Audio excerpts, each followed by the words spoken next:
History is under regression now. Don't you see this? The whole world has seen it.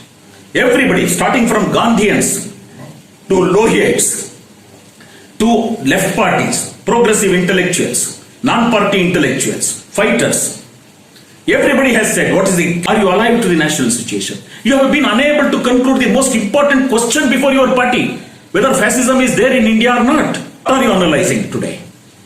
Your Proletariat is an age-old paper carrying the same things. Your leaders' speeches, one will go to sleep listening to them. This very SUCI, after the fall of Babri Masjid, said that fascism need not come through social democratic forces, it can come through most conservative rightist communal forces. Have you forgotten your own study? For a long time we could not understand why the comrades whom we loved, our friends, our colleagues, stopped talking to us after we left the party.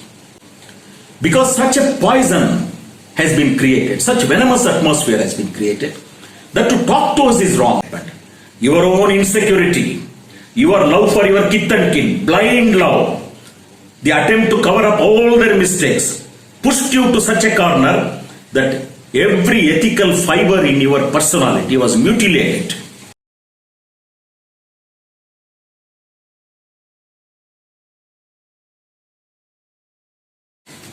Good evening, friends.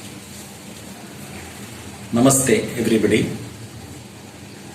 Today, once again, I have come before you, not just on behalf of me, but on behalf of our organization, Samakalina Samajika Samskritika Vedike, to share with you certain of our experiences and feelings on a very, very important day in our life.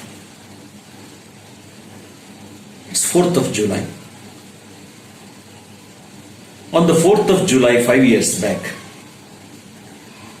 we took the decision to leave Socialist Unity Center of India, Communist, a party which I had served to the best of my abilities for 36 long years, and Jayalakshmi a little less than that, Simhadri a little more than that, Prakash a little more than that, but we all decided to come out. It is not sometimes as the SUCI leadership paints that Manjunath and Jayalakshmi only left the organization. No, comrades, several people, I can't name all of them due to paucity of time, left the organization almost simultaneously, and a few of them few weeks later.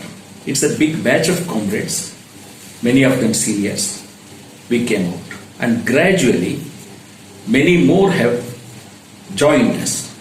On behalf of all of them, comrades of the Vedike in Bangalore or in Gulbarga and elsewhere, I place before you certain of our feelings.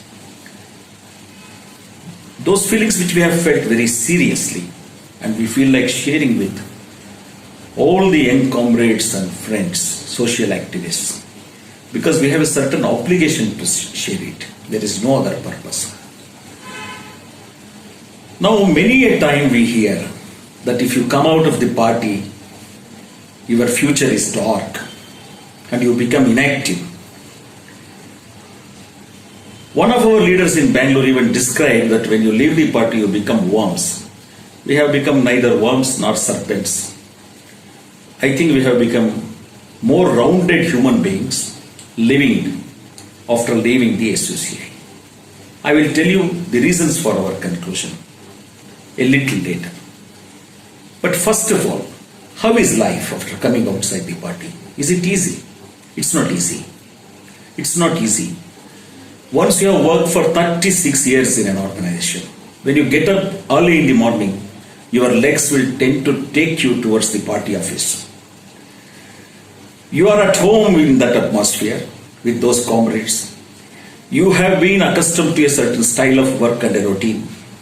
All of that overnight has turned upside down. And in our case, all these things happened very, very suddenly. So the shock was huge. The impact was immense. The pain was tremendous. And there was an amount of helplessness too. But all this, can it be overcome? Yes, it can be overcome. Will it be very dark? Not necessarily.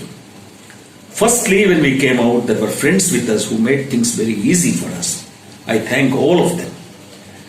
And when I came out, I met friends from outside. I made new friends. And each one of them was a gem. All that has contributed to the beauty of our life. When I look back honestly, and it is subject to the criticism and observation of all of you, now our life lacks nothing. We still remain Marxists.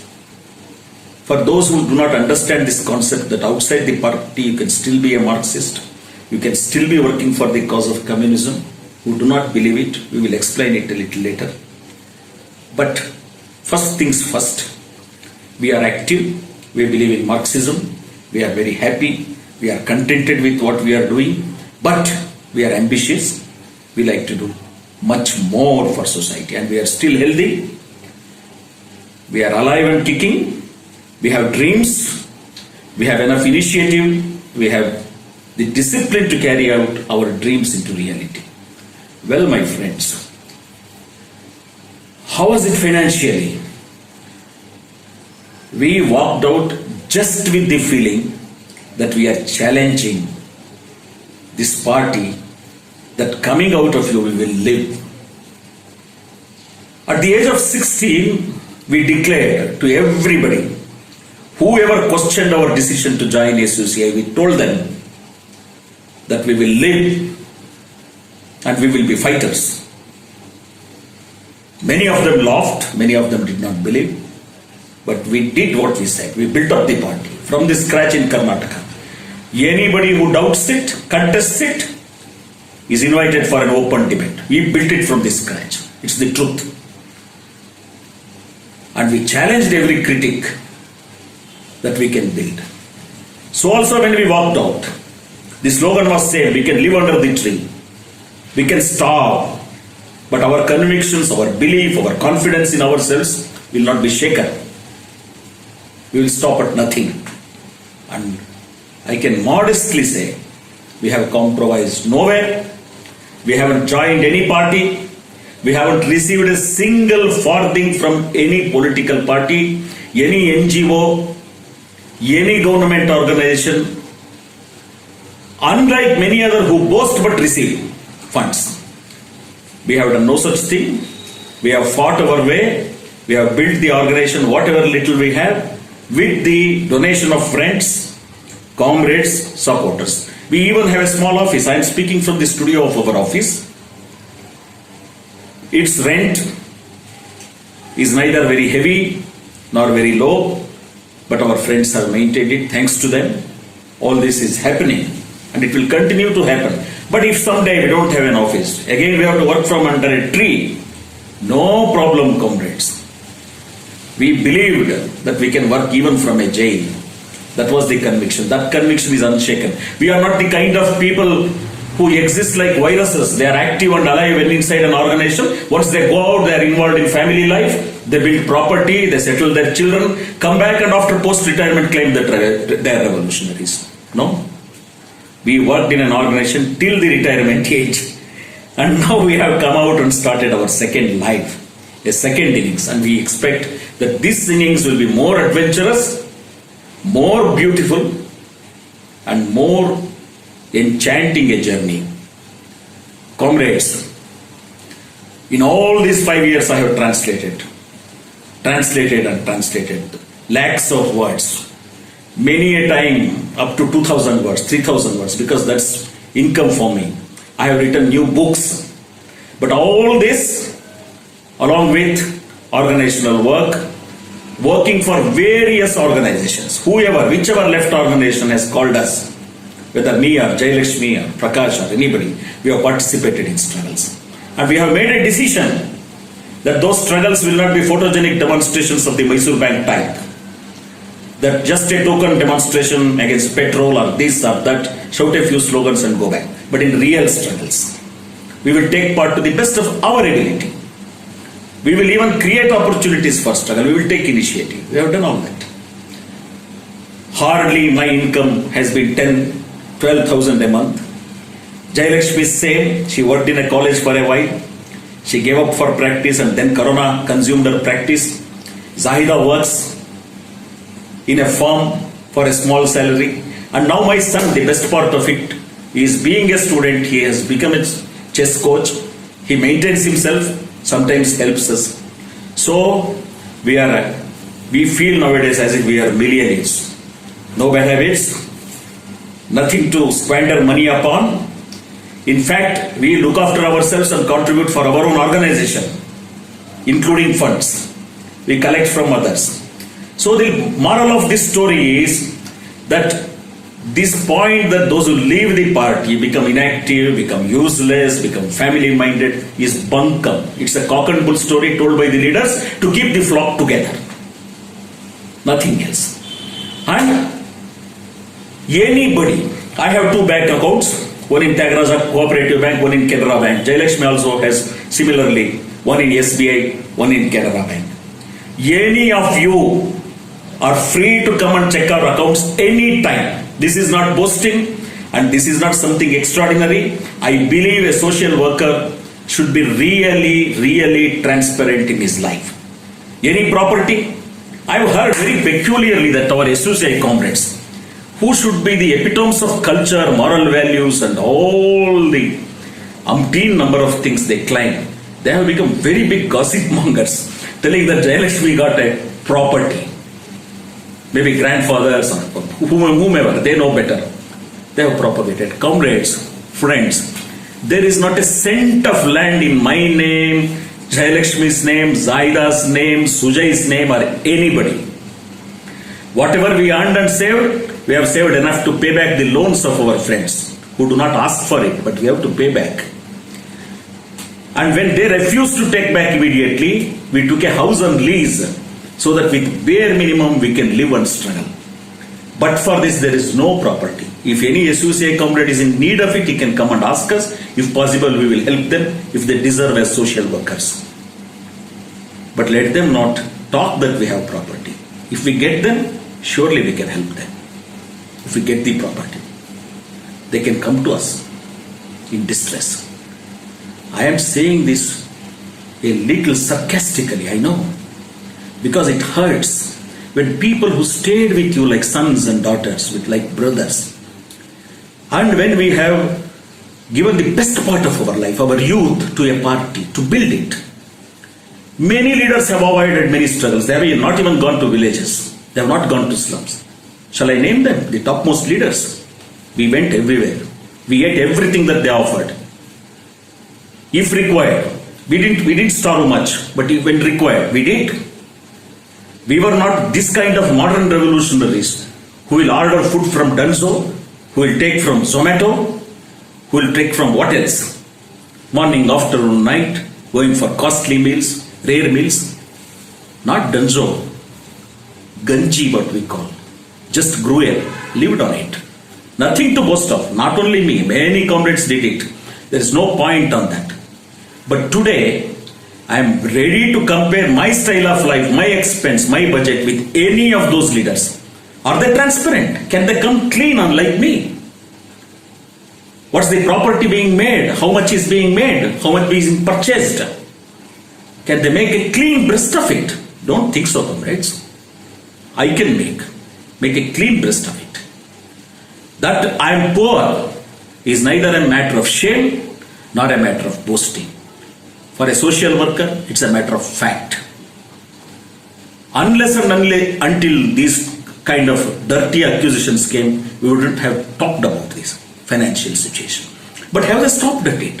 What kind of things gossip? Is it a political party at all? The party which I served? You will go on telling, tom-tomming that our center, my child did not get Bornvita, she did not get chapati, or Manju Anna and Jayaka were cruel, they were dictators. They spoiled the life of many. They spoiled my life. Youngsters were restricted. They were dictatorial.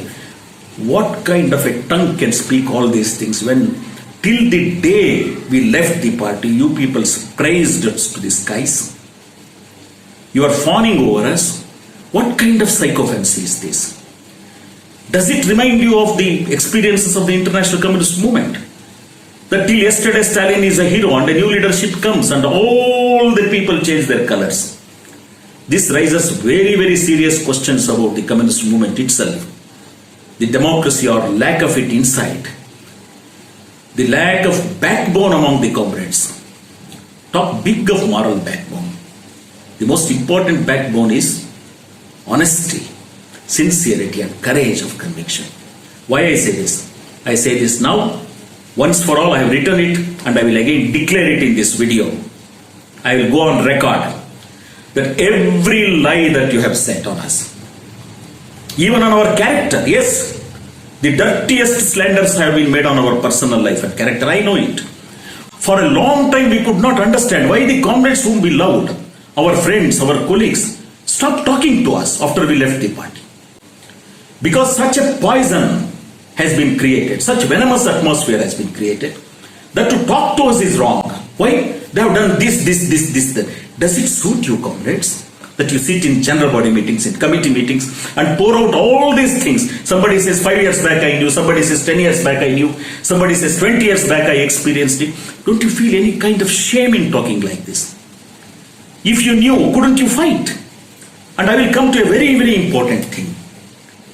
When we left the party, decided to leave the party, it was June 16th. When Radhakrishna talked to us about KC, revealed many, many horrifying things and all that. How much of it is true, how much of it is exaggerated, how much of it is right, wrong. I will not enter into that debate. But suffice it to say, he revealed it and shocked to us. But the next moment he has called a junior and he has started conspiring against me. And what kind of lies have been told? That we had career interests in the party. We wanted to sideline him. 100 times I will declare from here that if that is so, then it shows your party in a very, very poor light, that conspiracies can take place in your party, leaders will back the conspiracy, leaders can be replaced undemocratically by working behind. Does it give your party a good certificate that if I could do it? Fact is, I never did it, but it is possible to do in your party perhaps. We ourselves are victims of it and I know. None of these things had happened. Your own insecurity, your love for your kith and kin, blind love, the attempt to cover up all their mistakes pushed you to such a corner that every ethical fiber in your personality was mutilated. Right or wrong? So you called a junior comrade, put poison into him, that your leaders are bad, your leaders are this and that. Your own center became a hub of activity of conspirators. Right or wrong? With full responsibility, I make this declaration. Are you ready to debate on it? Another lie has been told that a general body was proposed, but Manjunath and Jayalakshmi did not take that offer. Absolute lie. Absolute lie of a conspirator. Are you ready for a debate? Anywhere. It shall be Mysore Bank Circle. It shall be a hall meeting. It will be Dimapur Circle in Gulbarga. It will be Durgat Bail in Hubli. Kya Circle in Mysore. Comrades, we are social workers. A real social worker doesn't fear to talk about his even personal life openly. You have something on our personal life.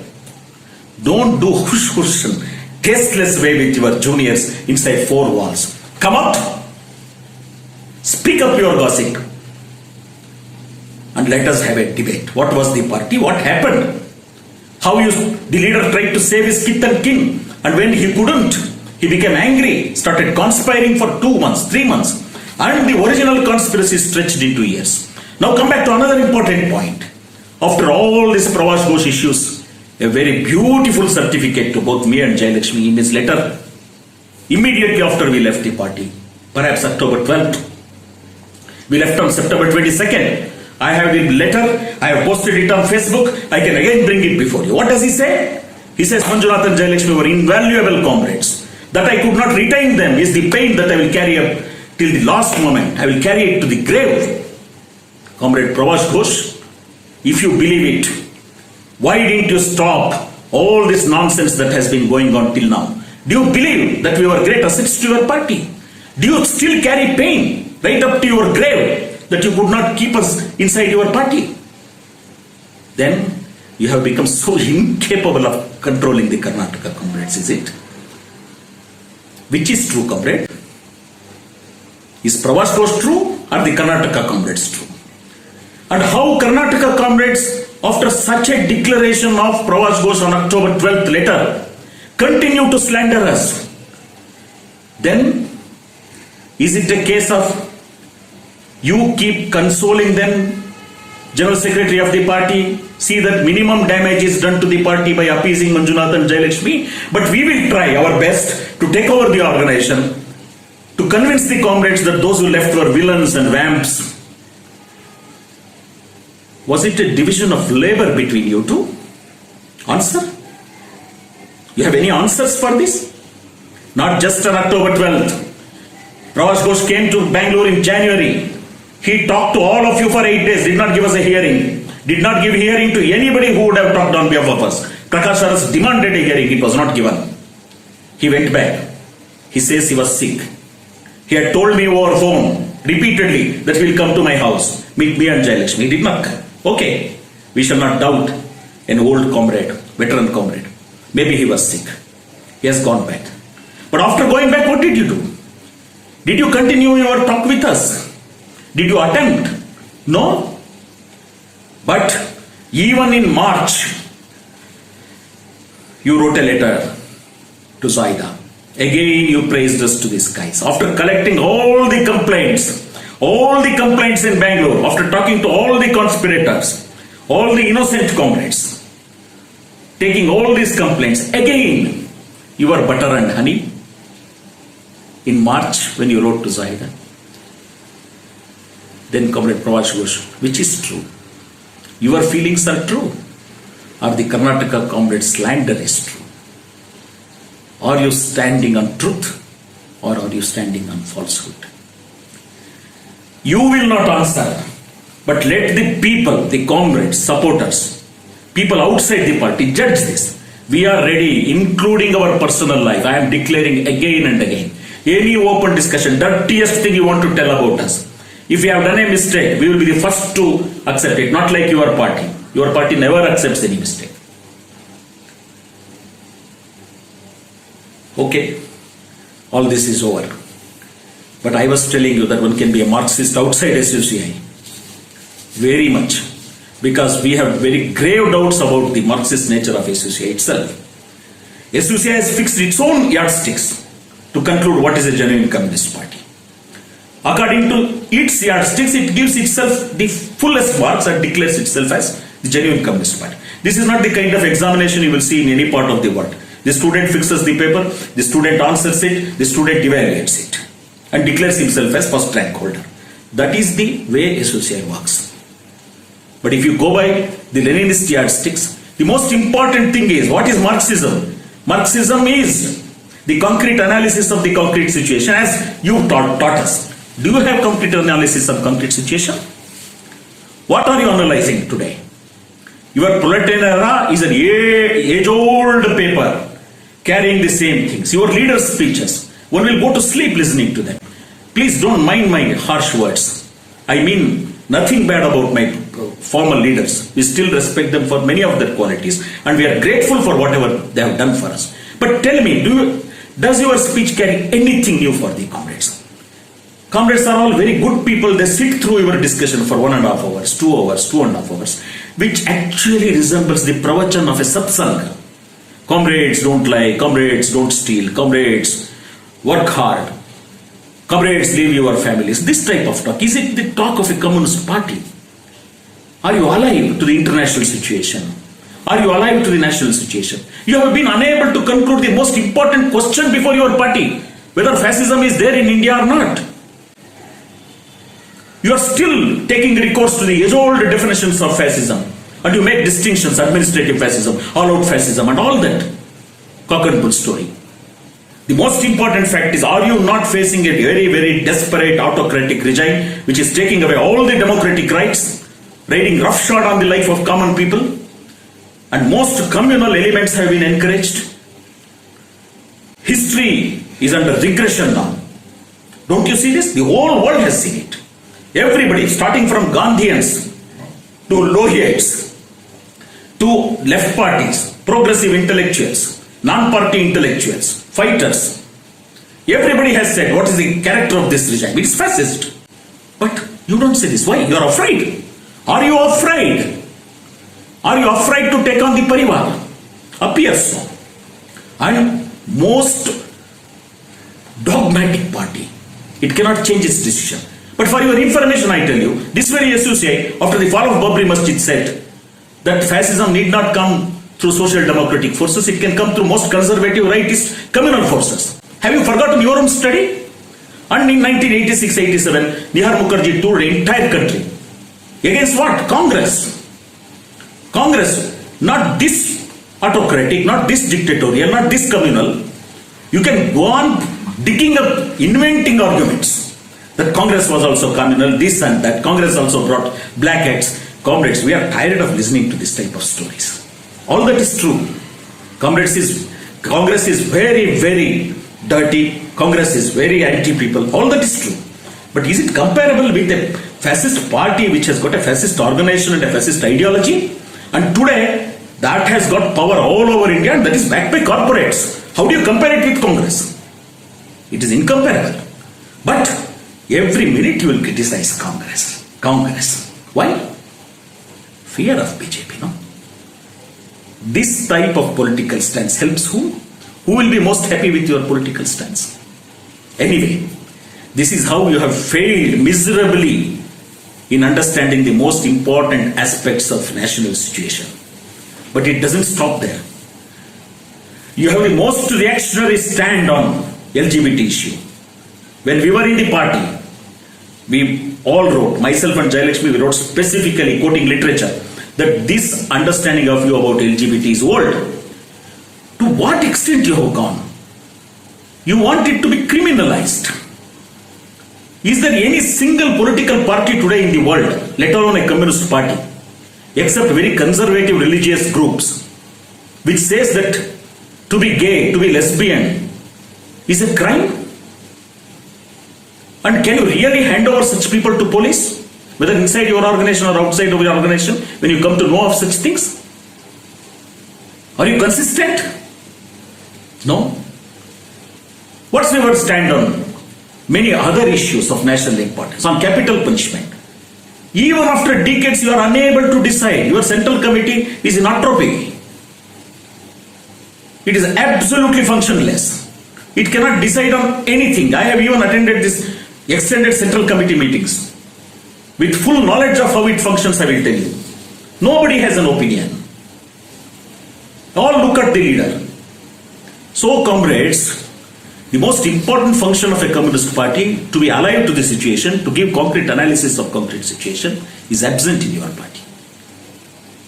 What of your collective leadership? You made us believe and we propagated. I take that crime. We said that our concept of collective leadership is highest. Bunkum. It has given birth to what? Worship of leaders. Worship of leaders not only at the top, even a DSO leader will be worshipped. And his horrible mistakes will be overlooked. That is the kind of collective leadership you have built. Your concept of democratic centralism. All through you have emphasized on ideological and organizational centralism, meaning you have concentrated on centralism, not democracy.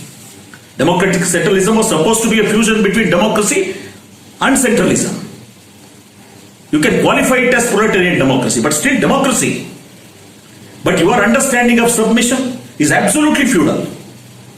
Your understanding of identification, no different from the absolutist ideas of Vedanta. Just as Atman will merge with Paramatman, you will also very unscientifically talk of identification. Submission of the idea. Your party is very small and it is getting away with all such conclusions. But supposing someday you come on the arena, you have to defend these lines in front of communist parties. What will be your fate? Most of the times you are getting away with your claims that you are genuine communist, you are this and that, because you are small. Supposing you were to stand the scrutiny of the world, where would you stand? Your claim will be in tatters, comrades. We say all this with much pain. We have spent 36 years, the best part of our life, for you. But were we on the right side? The youngsters today, will they be on the right side? I love them. I miss them very much. If there is one single pain after leaving SUCI, it is about you young comrades. Now I am addressing you directly. You are very good people. Many of you surely would have shed tears when we left you. We also have left.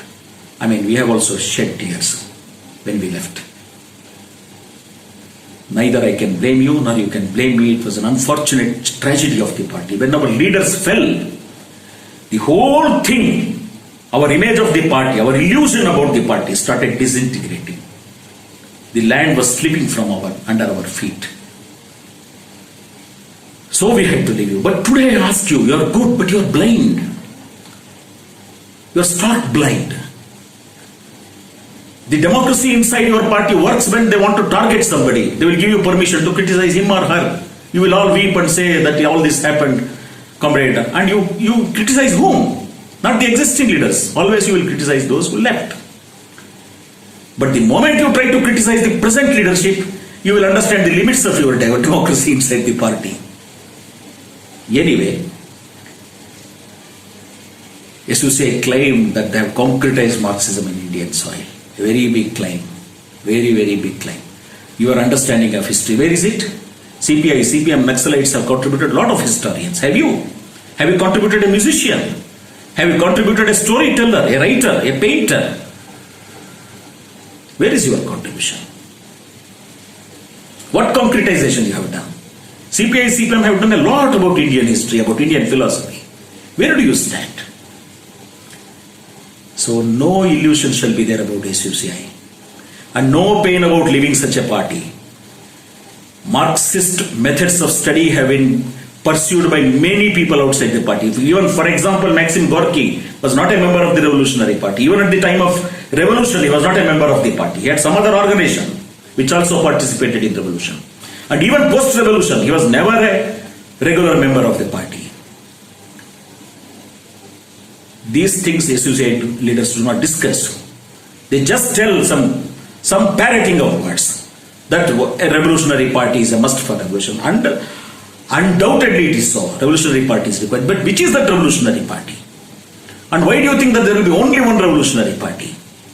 Didn't communist parties merge in Cuba at the time of revolution? Most of your claims regarding the revolutionary party, its character, its uniqueness are hollow. In our young age, when we were met by some powerful leaders and we were given a comprehensive view, Shivdas Ghosh had that ability of giving a comprehensive view, we were taken by this, we were swept off our feet. But today, when we are able to discuss, dissect all these things in detail coming out, we see the truth in a different perspective. You are a left party like other left parties with lot of limitations. We don't wish you anything bad. But there have been instances of Marxists contributing tremendously to struggles. Marxists contributing to the fields of knowledge. Look at J.B.S. Halden. Look at Gordon Childe. They were not in the strict sense members of the party, any party. There were many leftists outside the established communist parties who worked very seriously for struggles. So, that life is very horrible when you come out, not true. It has been very pleasant. Most importantly, the freedom of conscience, the freedom to have your opinion, argue for it, fight for it. We have got after a long time and we are enjoying it. And we will do our best to participate in all this. I only end with this appeal to all of you, that you know us. Why do you believe in dirty gossip? Why can't you test us, question us, see us? And here is also a lesson for all revolutionaries who feel suffocated in any party. I don't say one particular party is very good, one particular party is very bad. Most of the left parties do have serious limitations. And when we were in SUCI, we have also carried its limitations. We have also committed a lot of mistakes. For all that we feel sorry. But it's never too late to rectify things in life. So comrades, we may meet in the battlefield sometimes, on the same side, hopefully, and we will share experiences, work together someday. But whether we work together or not, whether we meet or not, these are some things which we have to share with all of you. And not only ex-comrades of SUCI, to all the friends outside the party who know us, I will tell you that these 5 years have been very beautiful 5 years. We have seen real life and what kind of friends. People whom we didn't know till yesterday, they came forward. They respected us. They said, you have given your life for party, revolution, society. It's time that you get some help from society. Help, yes, but rest, no. No rest. We'll continue to work. So, comrades, I've taken a lot of your time. Thanks for giving a patient hearing. It is a one-way traffic. You cannot ask questions here, but someday all of you are welcome to meet us, argue with us, show us if we are mistaken. Thank you. Long live revolution. Long live social progress. Long live Marxism.